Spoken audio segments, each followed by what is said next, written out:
You could probably just whip up a bowl of cereal and pour this on it and it would be delicious.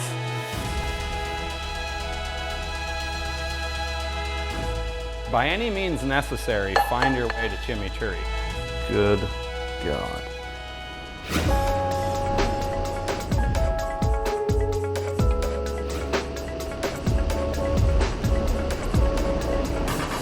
All right, welcome to Kitchen Captain. I'm Ian Walsh, and today we are gonna grill a beautiful little flank steak and cover the entire thing with a delicious chimichurri sauce. This is an everybody meal. Let's go.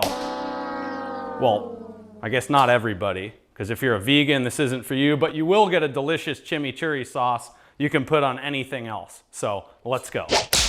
We're going with a flank today, and we chose this instead of a skirt steak because this is a little bit more tender. If I was doing a skirt steak, I would probably season this a lot earlier or marinate it overnight before we hit the grill. So with our flank, we're just gonna hit this thing with some salt all over and give it about 30 minutes to let the salt do its job. Now we gotta go switch stance because I already meated up my right hand. You know what? I'm gonna hit it with a little pepper too. A little pepper. Wow, doing the pepper switch is also a good little tip is using a small cutting board for your meat so you can season this thing up and then get to work on your big cutting board with all your veggies without having a bunch of meat juices all over the thing. So little board on top of the big one, genius. Okay, our flank steak is resting, seasoned top and bottom. We're giving that like 30 minutes. Our grill is getting hot, and now we're gonna make our chimichurri. Step one, shallot. And we're gonna throw all of this into this food processor so it doesn't need to be super fancy cutting. So one whole shallot, long bowl, garlic, 3 to 4 cloves-ish. And this sauce is good on pretty much everything. You could probably just whip up a bowl of cereal and pour this on it and it would be delicious. And the steak's gonna be good because we have a beautiful flank steak that is a grass-fed piece of beef, well seasoned. Ah, damn it, wrong bowl again. C bowl, throw in bowl. Okay, 4 cloves of garlic in here. Now we have a red jalapeno. I'm gonna chop this in half, de-seed it, give this thing a little taste. Yeah, hot but good. Nothing like that Thai red chili when we were making pad ki mao. That thing lit me up. If you don't have a red jalapeno and you still want that beautiful contrasting red color in your chimichurri, use crushed red pepper flake.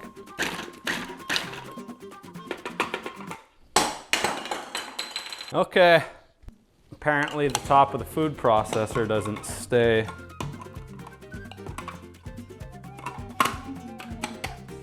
It's like Jenga. Okay, eyes are watering now. Definitely shouldn't have popped the food processor open and let the wafting shallot enter my eyeballs.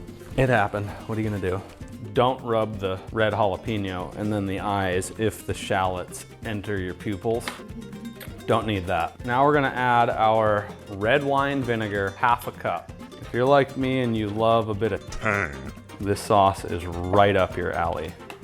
You know what, let's just save ourselves the kitchen tambourines and take the top off. Oh, that was lucky. I was trying to get back and I hit the top of this and went full pour and it almost just went right over the edge. Give that a little pulse. We're gonna let this sit and soak in for a few minutes, and then we're gonna hand mix those herbs and oil into this because we want it kind of chunky. We don't want it just a blended smoothie. And if you don't have a food processor, you can just knock this out in a blender or just hand chop all this stuff and make it happen. By any means necessary, find your way to chimichurri. A little salt and pepper. Okay, now we're gonna take about a half a cup of cilantro and just roughly chop this. Now we're gonna take a 1/4 cup of parsley. Not a huge fan of parsley, but in the chimichurri, it is pretty damn good. So a couple tablespoons of fresh oregano. I'm gonna do this one a little bit more fine. Now let's give this a mix before we add our oil. We're aiming for like 3/4 of a cup, and we're trying to use good olive oil here. Okay, now we're gonna mix this all together. That is good. Got a little punch from that chili, but not bad. That's good to go. That's gonna sit right here and just start partying together while we cook our steak.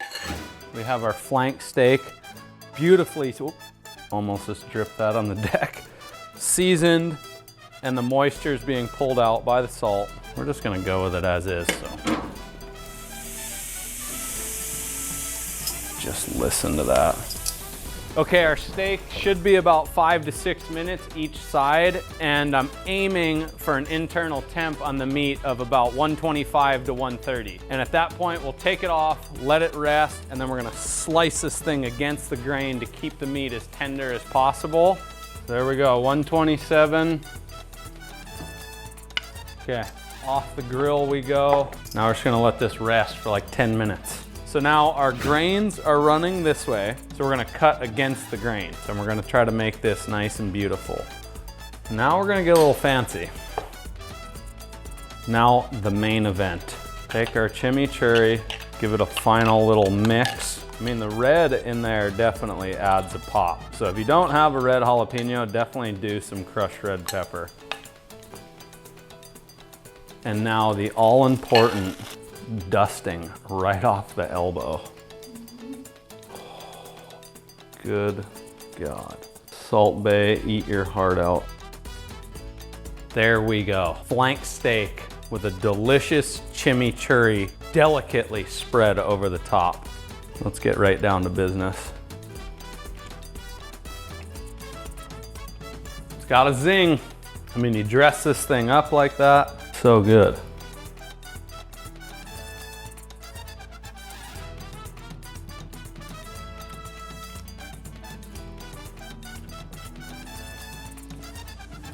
Side this with some roasted potatoes or some roasted veggies like Brussels sprouts or rainbow carrots, and you're off to the races.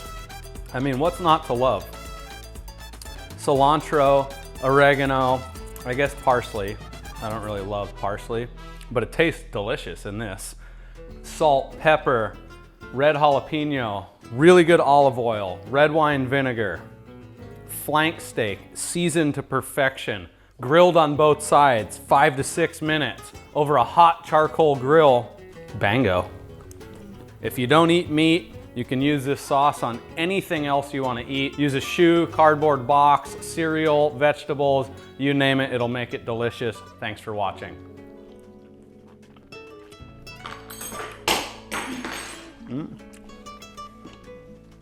Of course.